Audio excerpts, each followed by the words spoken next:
apapun urusan mereka dengan makhluk, kadang melalaikan zikir mereka kepada Allah. Kadang melalaikan. Kenapa? Karena mereka sudah mantap.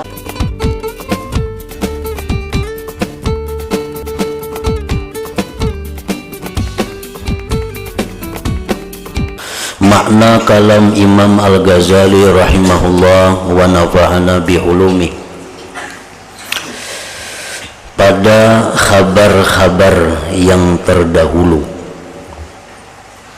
bahwasanya Allah Subhanahu wa ta'ala mewahyukan kepada sebahagian nabi-nabinya, hanya saja aku menjadikan untuk kekasihku. Yang dimaksud dengan kekasihku ini adalah khullah, artinya khalil. Hanya saja aku menjadikan untuk kekasihku orang yang tidak lelah dari mengingatku, berzikir kepadaku. Artinya orang-orang yang dijadikan Allah kekasihnya itu adalah orang-orang yang tidak lelah daripada mengingatku,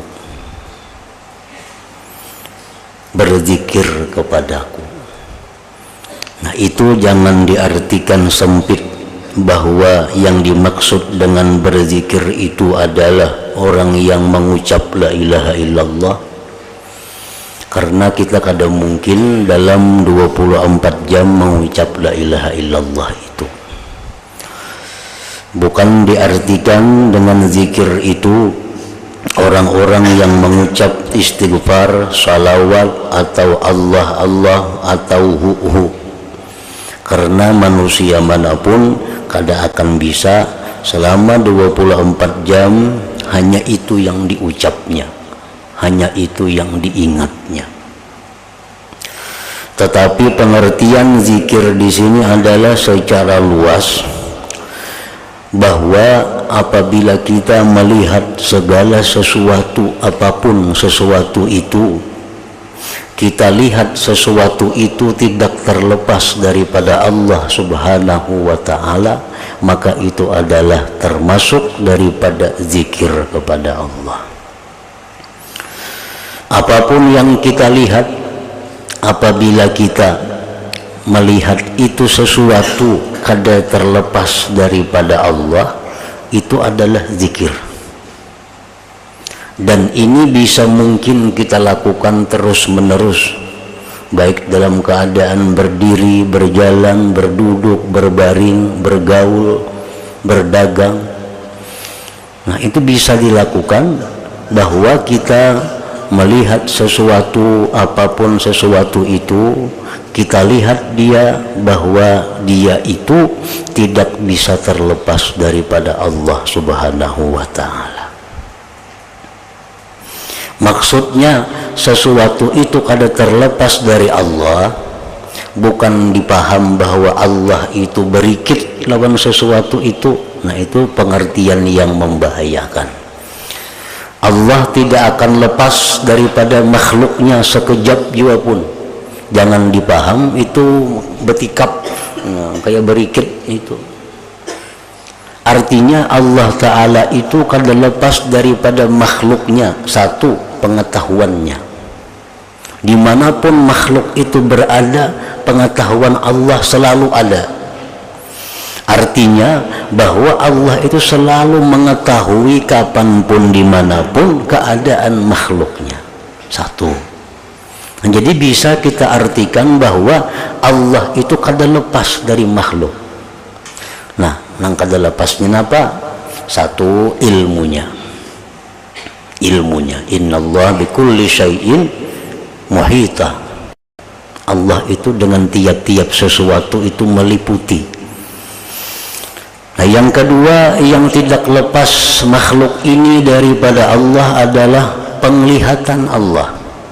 Dimanapun kita berada, apapun yang kita perbuat, di tempat yang manapun, kita kada bisa lepas daripada pandangan Allah.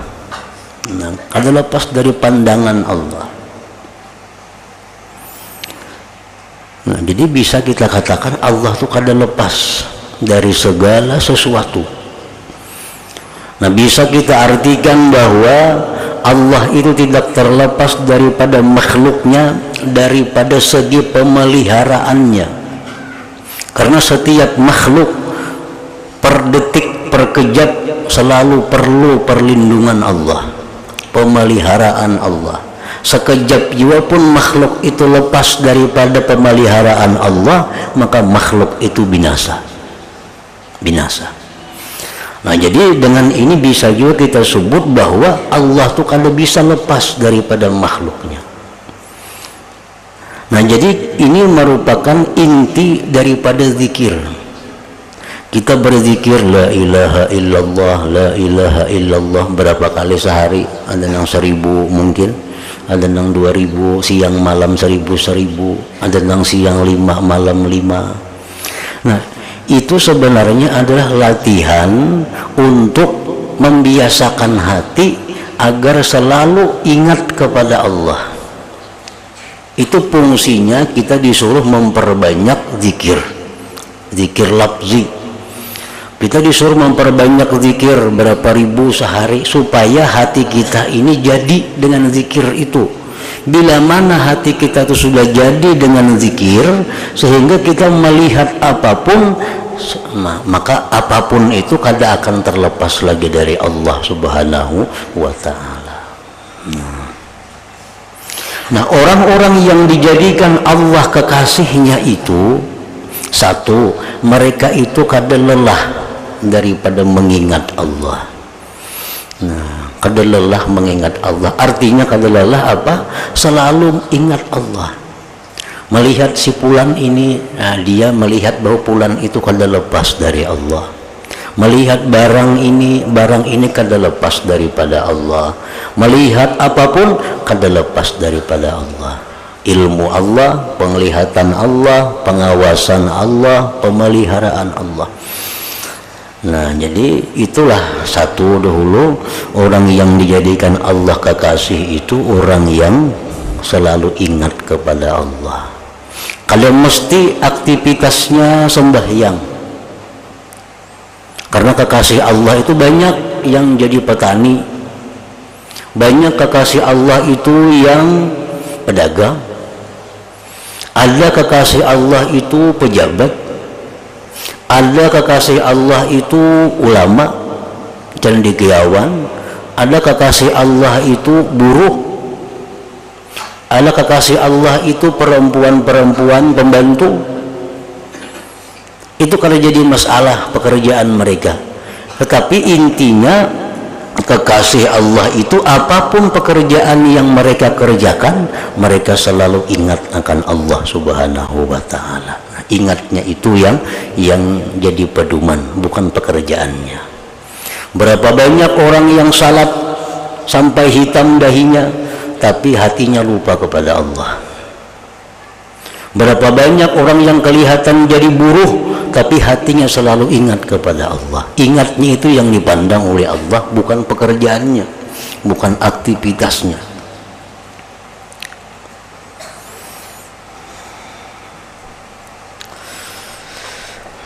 Satu itu, kekasih Allah itu tidak lelah dari mengingatku, jar Tuhan, berzikir kepadaku.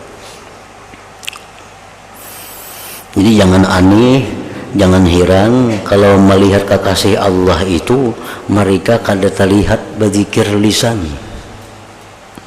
Ya, karena zikir lisan itu hanya adalah bagian daripada latihan untuk memantapkan zikir hati.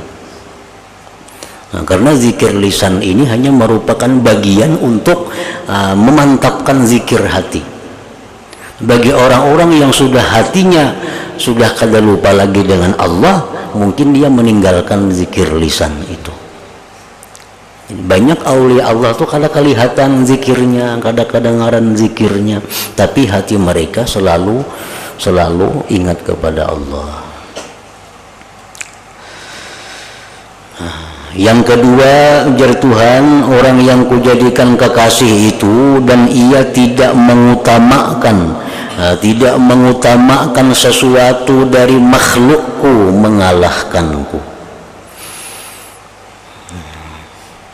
Dan ia tidak mengutamakan sesuatu dari makhlukku mengalahkanku.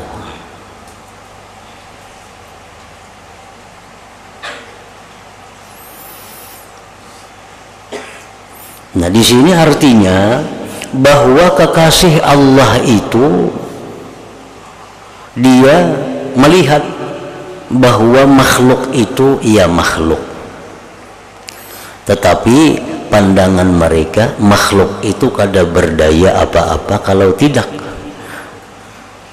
tidak ada berdirinya Allah pada makhluk itu. Nah, itu maksudnya. Sesibuk apapun mereka mengurus makhluk, harta, benda, manusia, makhluk, sesibuk apapun urusan mereka dengan makhluk, kadang melalaikan zikir mereka kepada Allah. Kadang melalaikan. Kenapa? Karena mereka sudah mantap hatinya, apa yang mereka lihat itu kada terpisah dari Allah. Jadi kada kawalalai dengan Allah itu. Apapun yang diurusnya, apapun kesibukannya, kadang mengganggu zikirnya, karena ia sudah melihat sesuatu apapun kada bisa lepas dari Allah. Nah, dan ia tidak mengutamakan sesuatu dari makhlukku mengalahkanku. Nah, jadi itu sudah berbicara kepada bagian ma'rifatullah ngarannya. Orang yang ma'rifat kepada Allah tadi ada dua jalan mereka. Satu, mereka itu ada yang melihat sesuatu kada terlepas dari Allah, yang dia melihat Allah itu ada pada segala sesuatu. Nah, itu kehidupan orang-orang kekasih Allah, kada lepas dari itu. Kadang-kadang mereka melihat sesuatu kada lepas dari Allah, kadang-kadang mereka melihat Allah qiyam, ada pada tiap sesuatu. Nah, itu ma'rifat. Itu orang yang ma'rifat. Artinya ma'rifat itu adalah menyatukan, mengawinkan antara syariat dan hakikat. Nah, syariat lawan hakikat itu dikawinakan. Siapa nama mengawinakan hakikat lawan syariat itu? Nama mengawinakan siapa? Nama mengawinakan itu ia tarikat ngarannya.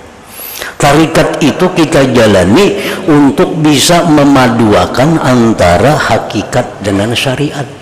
Bila hakikat syariat ini padu satu, kita kada mau lagi lalai kepada Allah. Kada mau lagi lupa lawan Tuhan. Dimanapun kita berada, apapun keadaan yang kita hadapi, kalau sudah syariat hakikat itu sudah kawin, sudah satu. Nah, kayak apa caranya supaya bisa kawin itu? Nah, disuruh orang bertarikat.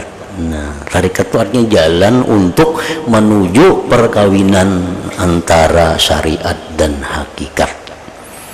Kalau orang bersyariat saja, ini kali ingat lawan Allah, melihat bulan-bulan, melihat ini mutlak sampai di situ.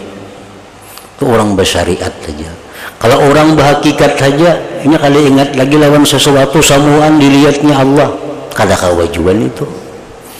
Nah, jadi yang paling sempurna itu adalah syariat itu dikawinkan dengan hakikat.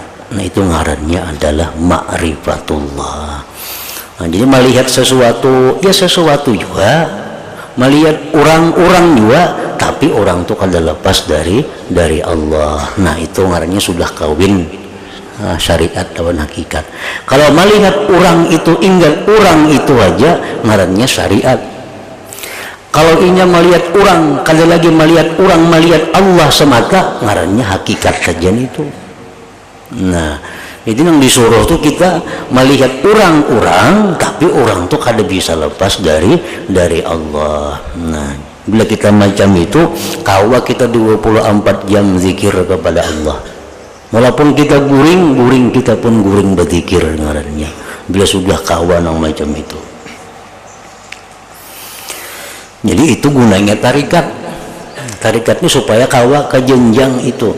Kan tarikatnya mulai tubat, dulu tuh tarikat tuh batubat, kayak nawara, zuhud, sabar, syukur tuh tarikat itu.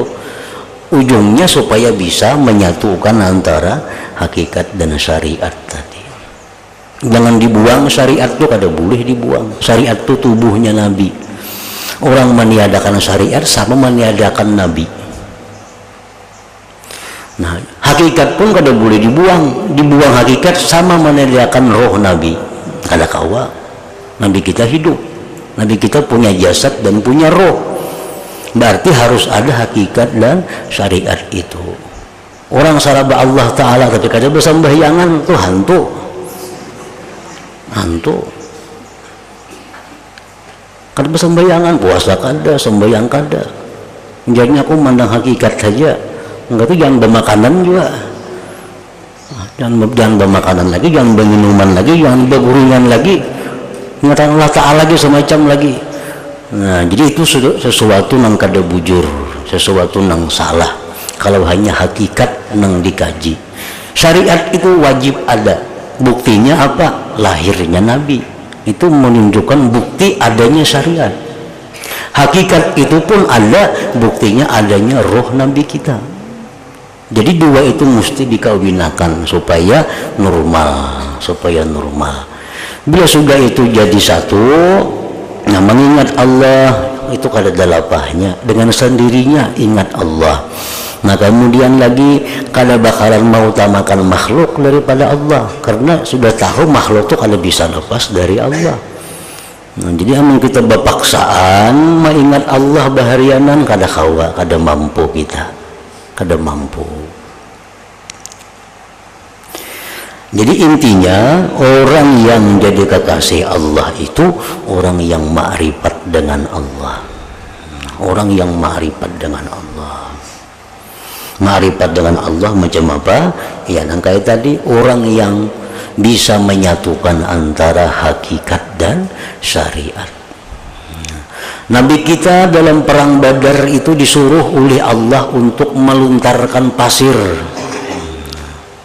Untuk meluntarkan pasir ke jihad orang kafir. Diambil Nabi pasir saganggam, dilimparakan Nabi saganggam ini kalimpanan sauman orang kafir. Nah, lalu ujar Tuhan, wahai Muhammad, wa ma ramaita idz ramaita walakinnallaha rama. Waktu ikam itu meluntar pasir itu, wahai Muhammad, itu sebenarnya bukan ikam yang meluntar itu, tetapi Allah yang meluntar itu. Nah sebenarnya itu artinya hakikatnya Allah yang meluntar itu, tapi pada kenyataannya memang Nabi kita yang melimparkan pasir itu. Nah itu syariat ngarannya. Makanlah kamu, niscaya kamu kenyang, tapi ingat sebenarnya yang mengenyangkan itu adalah Allah Subhanahu wa Ta'ala. Tetap kita makan, dimakan kada makan, makan tetap, cuma ingat akan yang mengenyangkan itu hakikatnya adalah Allah Subhanahu wa Ta'ala. Kalau itu jalan dalam diri kita, kita kada lelah mengingat Allah, kada lelah dan kada susah untuk selalu ingat lawan Allah. Karena melihat sesuatu, ingat, itu kada terlepas dari Allah. Apapun yang kita lihat itu kada bisa lepas dari Allah. Cuma tadi di garis bawahi, bujur-bujur di garis bawahi, arti kada lepas lawan Allah itu bukan menyatu. Nah, bukan menyatu, bukan itu menyatu yang kayak apa, kayak banyu lawan susu, jangan kayak itu memaham. Ini menyirikkan, itu membuat syirik. Artinya Allah Ta'ala itu menyatu dengan kita, kada lepas dengan kita ilmunya. Kada lepas kemana aja kita berjalan, Tuhan tahu aja. Nah, menyatu juga ngarannya tuh, menyatu juga. Nah, kemana aja kita berjalan Tuhan melihat lawan kita, menyatu juga penglihatannya lawan kita. Jadi jangan diartikan bahwa zat Allah itu bersatu lawan zat kita, bergampir. Nah itu syirik itu. Dan jikalau ia dibakar dengan api, niscaya ia tidak merasakan sakit dengan pembakaran itu. Dan jikalau ia dipotong dengan gergaji, niscaya ia tidak merasakan sakit dengan sentuhan besi itu. Kenapa sebabnya? Maka kada sakit dibakar lawan api itu. Kenapa sebabnya kada sakit maka digergaji ini tuh? Nah, karena mereka tetap melihat bahwa gergaji ke api kah itu kada bisa terlepas daripada Allah Subhanahu wa taala. Contohnya macam Nabi Ibrahim dibakar dengan api, justru dingin macam salju yang Sidin rasakan. Dingin. Nabi Ibrahim waktu dibakar Namrud dengan api. Siti Masyitah, nah ini orang perempuan pembantu Fir'aun, tapi makrifat kepada Allah. Begitu dimasukkan dalam kuali dengan air yang mendidih, dicaburakan ke sana Masyitah, kedinginan. Masih dalam keadaan kedinginan, bukan luyuh, bukan lupa, kada. Macam siapa lagi dari sahabat Nabi, Sumayyah. Sumayyah ini perempuan pertama yang syahid dalam Islam. Sumayyah itu ibunya oleh Ammar bin Yasir.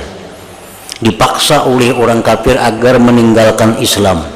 Nah, Sumayyah tetap kada mau. Mati-matian dia Islam. Akhirnya ditumbak oleh orang kafir. Tapi tak kurihing Sumayyah itu, kada merasakan sakitnya tumbak itu. Kenapa? Karena si jin sudah berada di alam ma'rifat kepada Allah Subhanahu wa ta'ala. Nah, jadi kekasih Allah itu mereka sudah sampai kepada tahap yang demikian itu. Apalagi sakit gigi maginnya kada apa-apa itu. Ada kuciak-kuciak pang sakit bantahan tak batis. Sakit gigi, sakit batis, sakit awak kada napa-napanya itu. Jadi lain orang yang ma'rifat lawan Allah itu sakitnya lawan orang sakit biasa. Lain. Sedikit kepala lagi sakit sudah kada sembahyang lagi, meriap dingin awak sudah pukul 7 sembahyang subuh. Nah, kalau orang ma'rifat lawan Allah kada macam itu.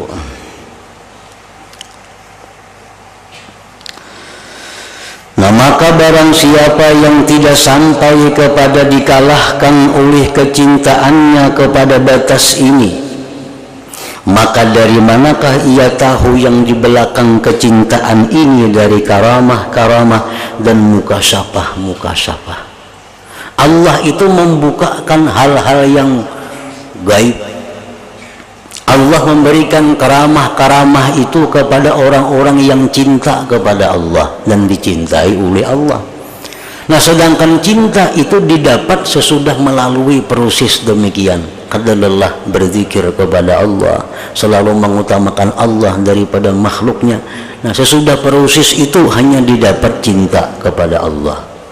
Dan di belakang cinta itulah letaknya karamat, letaknya mukasyafat, di situ andaknya. Semuanya itu adalah di belakang kecintaan. Dan cinta itu di belakang kesempurnaan iman. Dan makam-makam iman dan keterpautannya pada bertambah dan berkurangnya adalah tidak ada batas hitungannya. Kekasih Allah satu dengan yang lain pun kada sama Allah kasihnya, sebagaimana berbeda derajat ma'rifatnya kepada Allah, walaupun sama-sama masuk dalam golongan kekasih Allah. Ini orang 1000 semuaan kekasih Allah, tapi kasih Allah kada sama antara satu dengan lain, tergantung bagaimana ma'rifatnya, cintanya kepada Allah Subhanahu wa ta'ala. Oleh karena itu Nabi sallallahu alaihi wasallam bersabda kepada Abu Bakar Siddiq radhiyallahu taala anhu, Inna Allah ta'ala qad a'ataka mithla imani kulli man amana bi min ummati wa a'tani mithla imani kulli man amana bih min waladi Adam. Artinya, sesungguhnya Allah Ta'ala telah memberikan kepadamu wahai Abu Bakar seperti iman sekalian orang yang beriman kepadaku dari umatku, dan dia memberikan kepadaku iman seperti iman sekalian orang yang beriman kepadanya dari anak Adam.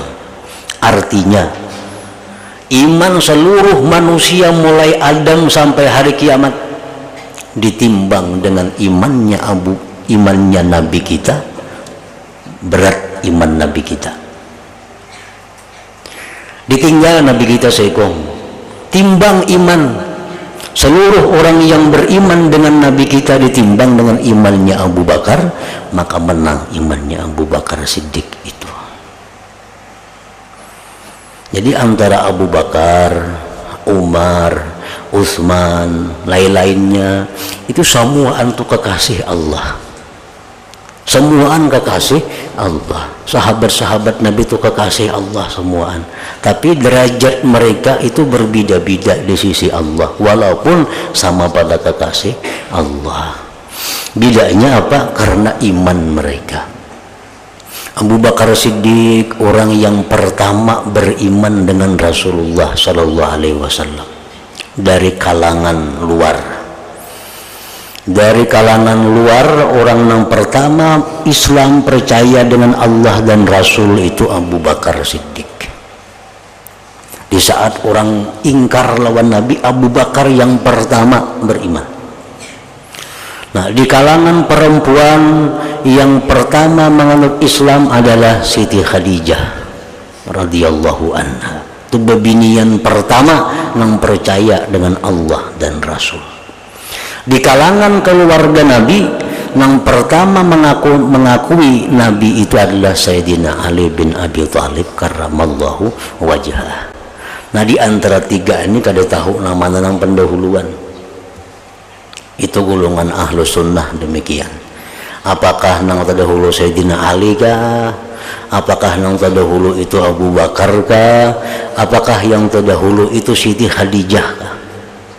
Cuman yang jelas kalau dibagi tiga, kalangan luar yang pertama Islam Abu Bakar, kalangan perempuan yang terdahulu Khadijah, kalangan keluarga dekat Nabi yang paling awal Islam Sayyidina Ali bin Abi Thalib.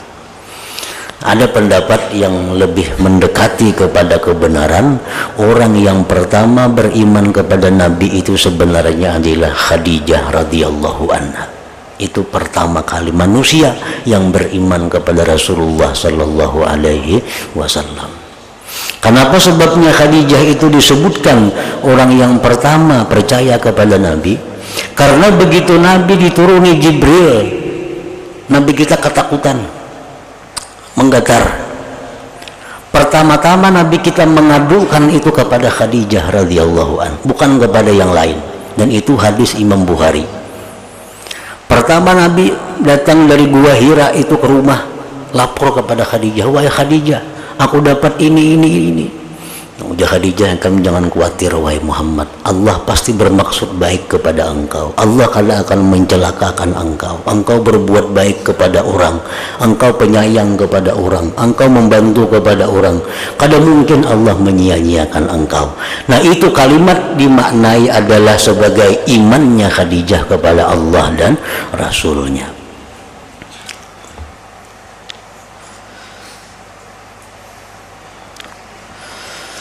Tersebut di dalam hadis yang lain, inna lillahi ta'ala thalathami'ata khuluq man laqiyahu bi khuluqin minha ma'at tauhid dakhala al-jannah. Faqala Abu Bakrin ya Rasulullah hal piyya minha khuluq?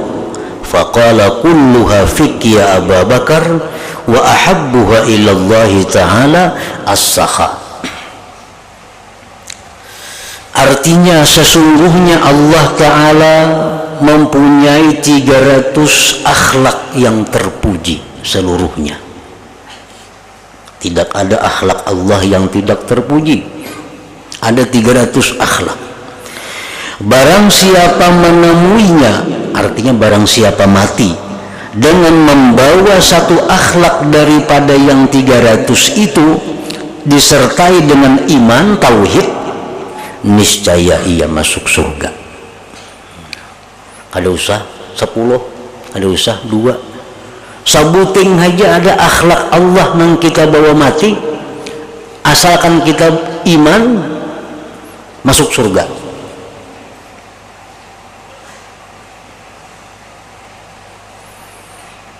Akhlak Allah itu macam apa? Macam penyayang. Itu akhlak Allah, penyayang.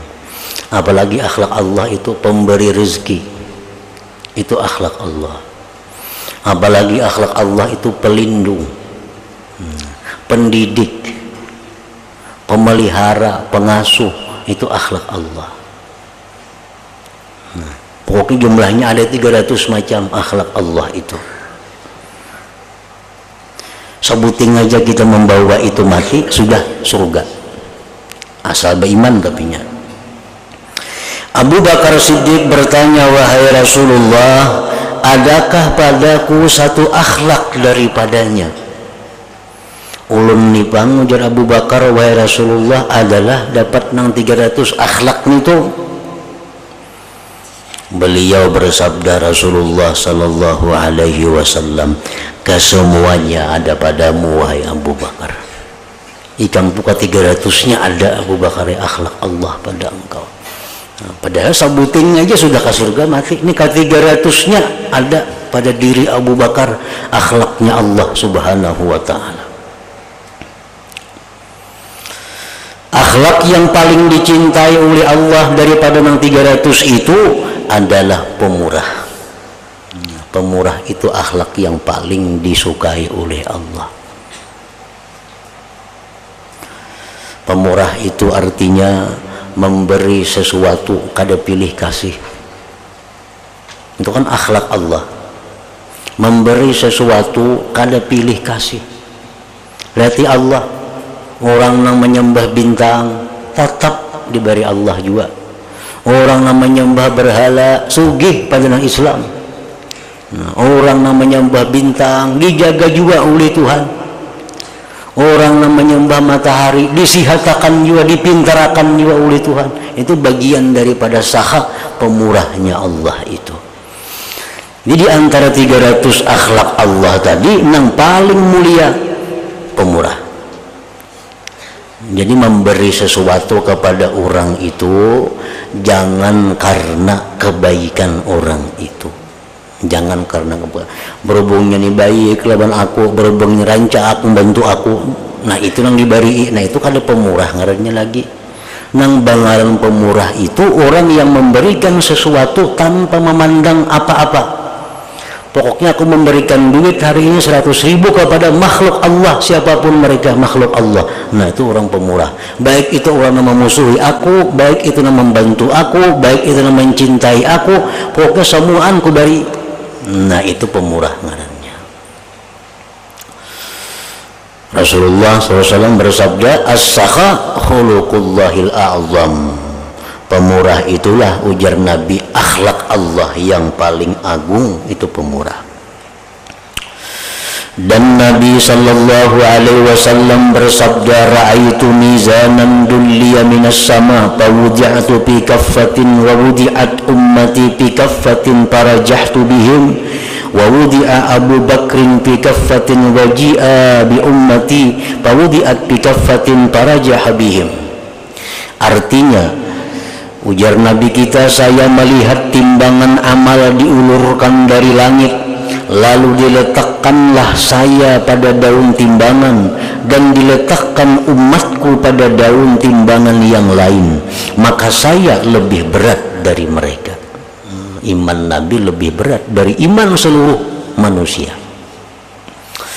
Dan diletakkan Abu Bakar pada daun timbangan, lalu didatangkan umatku dan diletakkan mereka pada daun timbangan yang lain, maka Abu Bakar lebih berat daripada mereka itu.